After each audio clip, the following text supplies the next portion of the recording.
اعوذ باللہ من الشیطان الرجیم بسم اللہ الرحمن الرحیم۔ کل ہم نے پہلے سپارے کا خلاصہ بیان کیا تھا اور اس کے اندر دو چیزیں پہلے سپارے کے اندر بیان ہوئی ہیں، ذکر ہوئی ہیں، وہ ہم نے خلاصتاً بیان کی تھی۔ تو آج انشاءاللہ دوسرے سپارے کا خلاصہ بیان کریں گے کہ دوسرے سپارے کے اندر اللہ رب العزت نے کیا کیا احکام بھیجے ہیں اور کیا کیا چیزیں جن چیزوں سے ہمیں منع کیا گیا وہ ساری چیزیں ہم مختصر بیان کریں گے، تفصیل کی طرف نہیں جائیں گے، مختصر طریقے سے۔ سب سے پہلے دوسرے سپارے کے اندر شروع کے اندر اللہ رب العزت نے تحویل قبلہ کا ذکر کیا ہے، یعنی قبلہ جو ہے نبی رحمت صلی اللہ علیہ وآلہ وسلم جب مکہ سے مدینہ شریف آئے تو 17 مہینے آقا علیہ السلام نے بیت المقدس کی طرف منہ کر کے نماز پڑھی، لیکن آقا علیہ السلام کے دل میں یہ بات تھی کہ ہمارا قبلہ بیت المقدس کے بجائے بیت اللہ شریف ہو جائے۔ تو اللہ رب العزت نے ارشاد فرمایا کہ آئندہ کے بعد آپ نے اپنا چہرہ بیت المقدس سے بیت اللہ شریف کی طرف پھیر دینا ہے۔ تو ان کی آیات کا پہلے دوسرے سپارے کے شروع کے اندر وہی آیات ذکر ہیں کہ سَيَقُولُ السُّفَهَاءُ مِنَ النَّاسِ۔ پھر یہ بھی فرمایا گیا کہ جب آپ نے یہ قبلے کی طرف منہ پھیرنا ہے بیت المقدس سے بیت اللہ شریف کی طرف تو لوگوں نے اعتراض کرنا ہے کہ کون سی چیز نے آپ کو بیت المقدس سے بیت اللہ شریف کی طرف پھیرا ہے۔ تو اللہ رب العزت نے ان کو جواب دے دیا کہ ان کو آپ نے یہ کہنا ہے للہ المشرق والمغرب یہدی من یشاء الی صراط مستقیم، کہ مشرق اور مغرب اللہ کے لیے ہے، وہ جسے چاہتا ہے سیدھے راستے کی ہدایت عطا فرماتا ہے۔ تو لہٰذا دوسرے سپارے کے شروع میں قبلہ کی تحویل کا ذکر آیا ہے۔ اس کے بعد دوسرا مضمون دوسرے سپارے کے اندر امت وسط کا آیا ہے، یعنی اس امت کو اللہ رب العزت نے فرمایا وَكَذَلِكَ جَعَلْنَاكُمْ أُمَّةً وَسَطًا لِتَكُونُوا شُهَدَاءَ، کہ ہم نے اس امت کو درمیانی امت بنایا ہے، یہ امت کل قیامت والے دن تمام امتوں کی گواہی دے گی۔ اور آگے فرمایا وَيَكُونُ الرَّسُولُ عَلَيْكُمْ شَهِيدًا، اور نبی رحمت صلی اللہ علیہ وسلم تمام لوگوں پر، اس امت پر بھی، اس سے پہلے امتوں پر بھی، تمام پر رسول اللہ صلی اللہ علیہ وسلم کل گواہی پیش کریں گے۔ پھر اس کے بعد تیسرا مضمون اس کے اندر یہ ہے کہ اللہ رب العزت نے ارشاد فرمایا کہ یہودی جو ہیں، یہودی رسول اللہ صلی اللہ علیہ وسلم کو پہچانتے تھے، بلکہ آیت کے اندر یہ آیا ہے کہ یعرفونہ کما یعرفون ابناءہم، کہ وہ آپ صلی اللہ علیہ وآلہ وسلم کی اس طرح پہچان رکھتے ہیں جس طرح کے وہ اپنے بچوں کو جانتے ہیں، یعنی جس طرح بندہ اپنی اولاد کو جانتا ہے، رسول اللہ صلی اللہ علیہ وسلم کو وہ یہودی لوگ اس طرح جانتے تھے اور پہچانتے تھے، لیکن بغض اور حسد اور عناد کی وجہ سے انہوں نے ایمان نہیں لایا۔ اس کے بعد اللہ رب العزت نے اسی سپارے کے اندر شہداء کا مرتبہ اور مقام بیان فرمایا ہے، اور فرمایا کہ وَلَا تَقُولُوا لِمَن يُقْتَلُ فِي سَبِيلِ اللَّهِ أَمْوَاتٌ، کہ جو لوگ اللہ کی راہ میں شہید ہوئے ہیں ان کو مردہ مت کہو، بل احیاء ولیکن لا تشعرون، کہ وہ زندہ ہیں لیکن تم لوگوں کو اس بات کا شعور نہیں ہے۔ تو دوسرے سپارے کے اندر شہداء کا مرتبہ اور مقام بھی بیان کیا گیا ہے۔ اس کے آگے اللہ رب العزت نے یہ بھی بات اسی سپارے میں بیان فرمائی ہے کہ یہ کائنات پوری کی پوری اللہ رب العزت کی ایک نشانی ہے، اور بڑا خوبصورت انداز ہے، وہ آیات میں پڑھ دیتا ہوں۔ ان فی خلق السماوات والارض، اللہ نے فرمایا کہ بے شک زمین و آسمان کو پیدا کرنا، واختلاف اللیل والنہار، اور دن و رات کو پھیرنا، یعنی دن کو لے کر آنا، رات کو لے جانا، رات کو لے کر آنا اور دن کو لے جانا، والفلک التی تجری فی البحر بما ینفع الناس، اور وہ بڑی بڑی کشتیاں جو دریاؤں میں چلتی ہیں اور لوگ اس سے نفع اٹھاتے ہیں، اور فرمایا وما انزل من السماء من ماء، اور جو آسمان سے پانی نازل ہوتا ہے، فاحیا بہ الارض بعد موتها، کہ اس کے ذریعے جو مردہ زمین ہے وہ زندہ ہو جاتی ہے، وبث فیہا من کل دابہ، اور فرمایا کہ اللہ رب العزت نے زمین کے اندر ہر طرح کے جانور کو بسایا، وتصریف الریاح، ہواؤں کا چلنا، والسحاب المسخر بین السماء والارض، آسمان اور زمینوں کے درمیان بادل کا مسخر ہونا، کھڑے ہو جانا، فرمایا لآیات لقوم یعقلون، لآیات لقوم یعقلون، یہ سب کی سب نشانیاں ہیں لیکن کس کے لیے؟ عقل والوں کے لیے۔ تو اس کے اندر اللہ رب العزت نے یہ بات بھی بیان فرمائی۔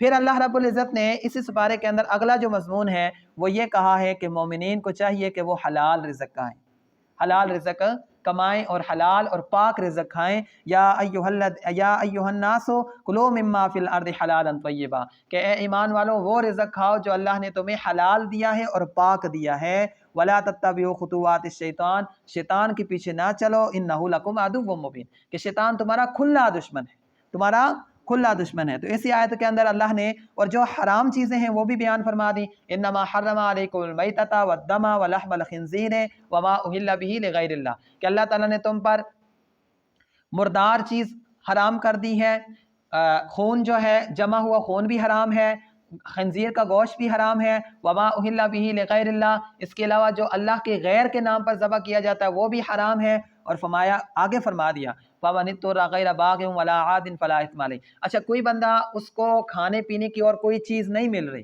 ایسی کسی جگہ میں ہے کہ اس کے پاس کوئی چیز بھی نہیں ہے کھانے پینے کے لیے، صرف شراب اور خنزیر کا گوشت پڑا ہوا ہے، تو اب اللہ رب العزت نے فرمایا کہ اس کو اتنی اجازت ہے، اتنا وہ شراب پی سکتا ہے، اتنا وہ سور کا گوشت کھا سکتا ہے جس سے وہ زندہ بچ سکتا ہے، ہاں زیادہ نہیں، پیٹ بھر کے نہیں، بس اتنا کھائے جس سے اس کی جان بچ جائے۔ تو وہی فرمایا کہ فَمَنِ اضْطُرَّ غَيْرَ بَاغٍ، باغی نہ ہو، ولا عاد، نہ ہی حد سے بڑھنے والا ہو، صرف اور صرف مجبور ہو، تو تب اس کو اس بات کی اجازت دی گئی ہے۔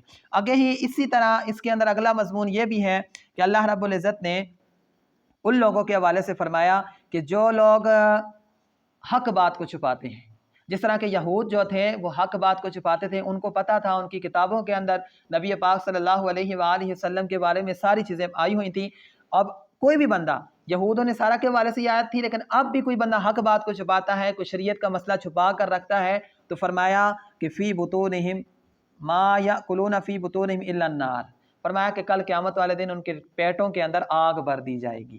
تو یہ حق بات چھپانے والوں کا اللہ رب العزت نے اسی طرح حقیقی نیکی کا تصور بتایا کہ حقیقی نیکی کیا ہے۔ نیکی یہ نہیں ہے کہ تم قبلہ کی طرف منہ کر کے کھڑے ہو جاؤ اور نماز پڑھو، یا مشرق کی طرف مغرب کی طرف۔ اللہ نے فرمایا نیکی یہ ہے کہ من آمن باللہ والیوم الآخر، جو اللہ پر بھی ایمان رکھے، یوم آخرت پر بھی ایمان رکھے، فرشتوں پر بھی ایمان ہو، کتابوں پر بھی ایمان ہو، نبیوں پر بھی ایمان ہو، اور اس کے بعد اللہ رب العزت نے کچھ اور چیزیں بیان کر دی، ساتھ ساتھ اللہ کی محبت میں اپنے قریبی رشتہ داروں پر بھی مال خرچ کریں، یتیموں پر بھی مال خرچ کریں، مسکینوں پر بھی مال خرچ کریں، مسافروں پر بھی مال خرچ کریں، اور اس کے علاوہ جو اس سے مانگنے والے ہیں ان پر بھی مال خرچ کریں، قیدی بند ہیں ان کو چھڑانے کے لیے بھی مال خرچ کریں، نماز قائم کریں، زکوٰۃ ادا کریں، اللہ کے ساتھ اس نے جو وعدے کیے ان وعدوں کو پورا کریں، اور فرمایا کہ سختی اور خوشی ہر حالت میں وہ صبر کرے۔ فرمایا اولئک الذین صدقوا واولئک هم المتقون، یہی لوگ جو ہیں حقیقی نیکی کے وارث ہیں، حقیقی نیکی کرنے والے یہی لوگ ہیں، یہی سچے لوگ ہیں، اور یہی لوگ اللہ سے ڈرنے والے ہیں۔ یہ بھی اللہ رب العزت نے اس آیت مبارکہ کے اندر، اس سپارے کے اندر بیان فرما دیا۔ آگے اللہ رب العزت نے اسی سپارے کے اندر تفصیل سے بیان ہوا ہے قصاص کے معاملات۔ قصاص، کسی بندے نے کسی کو قتل کیا، اس کے بدلے کے اندر اللہ رب العزت نے ارشاد فرمایا کہ تم نے اسی بندے کو قتل کر دینا ہے، لیکن یہ اسلامی حکومت تک ہے، ابھی تو اسلامی نظام نہیں ہے، ابھی جو ہمارا جو جمہوریت ہے اس کے مطابق جو بھی فیصلہ ہوگا، لیکن ہمارے لیے قرآن کے اندر حکم یہ ہے کہ قتل کے بدلے قتل، بلکہ مرد کے بدلے مرد، عورت کے بدلے عورت، غلام کے بدلے غلام۔ اللہ رب العزت نے ساری تفصیل بیان فرما دی، اور آگے یہ بھی بیان فرما دیا حیات یا اولی الالباب، اگر تم اس قصاص پر عمل کرو گے، قصاص والی آیات پر عمل کرو گے تو اس میں تمہارے لیے زندگی ہے۔ کیوں؟ کیونکہ اگر کوئی بندہ کسی کو ایک کو قتل کرے، پھر اس کے بدلے میں حکومت اسلامی جو حکومت ہے اس کو بھڑکا دیں جس نے اس کو قتل کیا ہے، تو قاتل کو، تو آگے کے لیے سب لوگوں کو کیا ہو جائے گی؟ نصیحت ہو جائے گی کہ کسی کو قتل کرنے کے بدلے قتل کیا جائے گا۔ تو اللہ نے فرمایا کہ یہ کیا ہے؟ تمہارے لیے اس میں حیات ہے۔ اسلام کا جو نظام ہے وہ بہت پیارا اور خوبصورت نظام ہے۔ آگے دیکھیں، آگے اللہ رب العزت نے اسی سپارے کے اندر روزے کے مسائل تفصیل سے بیان فرمائے کہ اے ایمان والو، تم پہ روزے فرض کر دیے گئے ہیں جس طرح کہ تم سے پہلے لوگوں پر فرض کیے گئے تھے۔ کیوں؟ تاکہ تم متقی اور پرہیزگار بن جاؤ۔ پھر آگے یہ بھی فرما دیا تم میں سے اگر کوئی مریض ہے یا مسافر ہے تو اسے چاہیے کہ وہ ان دونوں کو روزہ چھوڑ دے، بعد میں پھر ان روزوں کی قضا کر دے۔ اور کوئی بندہ بالکل بھی طاقت نہیں رکھتا روزہ رکھنے کی، تو اس کے لیے اللہ رب العزت نے حکم دیا کہ وہ فدیہ ادا کرے، وہ فدیہ ادا کرے۔ آج کل ایک روزے کا فدیہ تقریباً 330 روپیہ بن رہا ہے، 330 روپے، تو کل روزوں کا جو فدیہ تقریباً 10,000 کے قریب بنتا ہے۔ جو شیخ فانی ہیں، جو بالکل بھی روزہ رکھنے کی طاقت نہیں رکھتے، وہ کم سے کم 10,000-10,500 روپیہ دیں، ان کا جو ہے فدیہ ادا ہو جائے گا۔ اس کے علاوہ اللہ رب العزت نے اس کے اندر ہی سارے مسائل جو روزے کے ہیں وہ تفصیل سے بیان ہوئے، وہ تو انشاءاللہ ہم پورا مہینہ بیان کرتے رہیں گے۔ آگے اللہ رب العزت نے دوسرے سپارے کے اندر ہی वसीयत के जो अहकाम हैं वो भी बयान कर दिए। कुतिबा अलैकुम इज़ा हदरा अहदकुमुल मौता इन तरक खैरुल वसीया, कि जब बंदा फ़ौत होने लगता है तो उसके लिए बेहतर ये है कि वो अपने औलाद को अच्छी वसीयत करके जाए।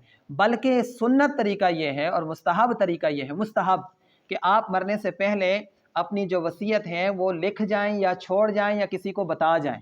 ये मुस्तहब तरीका है, आपकी ज़मीनें उसके अंदर बंटवारा कर जाएं, ताकि कल आप अगर फ़ौत हो गए तो ये गुनाह आप पर ना रहे।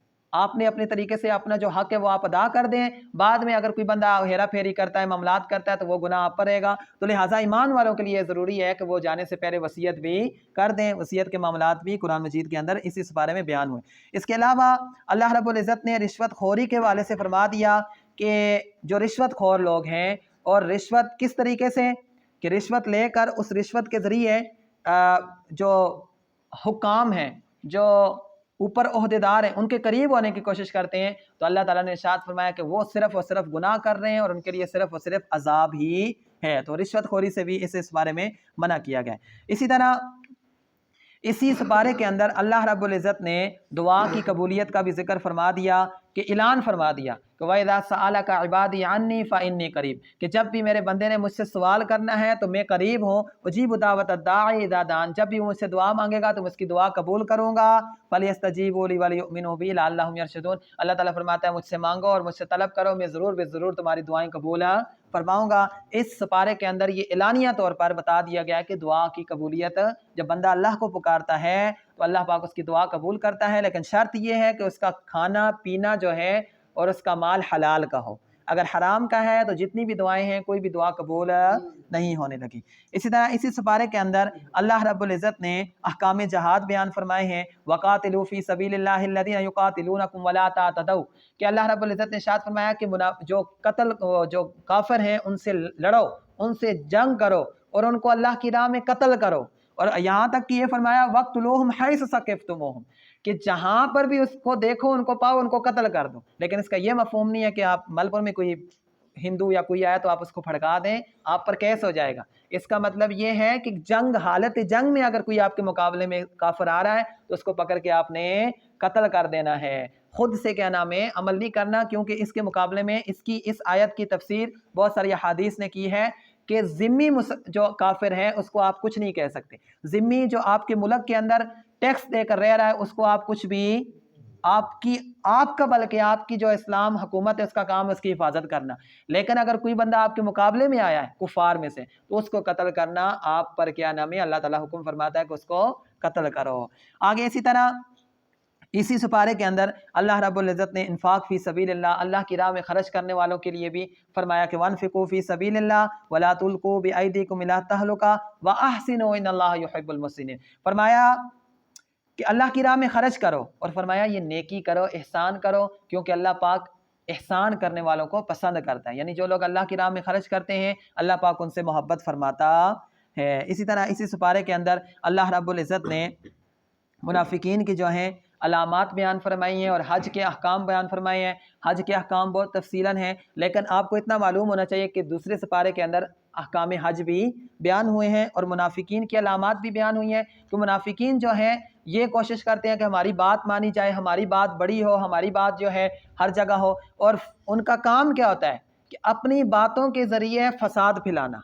अल्लाह ने फरमाया कि उनका काम सिर्फ़ और सिर्फ अपनी बातों के ज़रिए फसाद फैलाना होता है, इस्लाह का उनका इरादा नहीं होता। इसी तरह अगली आयत में अल्लाह रब्बुल इज़्ज़त ने इसी इस पारे के अंदर फरमाया या अय्युहल्लज़ीना आमनु उदखुलू फिस्सिल्मि काफ़ा, कि ए ईमान वालो इस्लाम में पूरा का पूरा दाखिल हो जाओ। यह नहीं है कि बंदा आधा दुनिया में रह जाए, आधा क्या नाम है इस्लाम को अख्तियार कर ले, आधा क्या नाम है अंग्रेज़ों के तरीके पर चलता हो और आधा इस्लाम की तरफ आ जाए। ना, अल्लाह ने फरमाया पूरा का पूरा इस्लाम में दाखिल हो जाओ। यानी पूरा का पूरा दाखिल होने से मुराद ये है नबी रहमत सल्लल्लाहु अलैहि वसल्लम को बंदा मॉडल बना ले और आका अलैहिस्सलातु वस्सलाम के तरीके के मुताबिक चलना शुरू कर दे तो फिर बंदा पूरा का पूरा इस्लाम में दाखिल है। आपका अगर लिबास, आपका तौर तरीका, आपके चलना फिरना सब अंग्रेज़ों की तरह हो और फिर आप अपने आपको मुसलमान कहें तो आप सिर्फ मुसलमान हैं, पूरे के पूरे इस्लाम में दाखिल नहीं है। आपकी दाढ़ी पूरी होनी चाहिए सुन्नत के मुताबिक, आपके बाल हुजूर के सुन्नत के मुताबिक हों, सरों पर हुजूर के तरीके के मुताबिक दस्तारें हों, फिर नबी रहमत सल्लल्लाहु अलैहि वसल्लम के तरीके के मुताबिक आपका चलना फिरना उठना हो,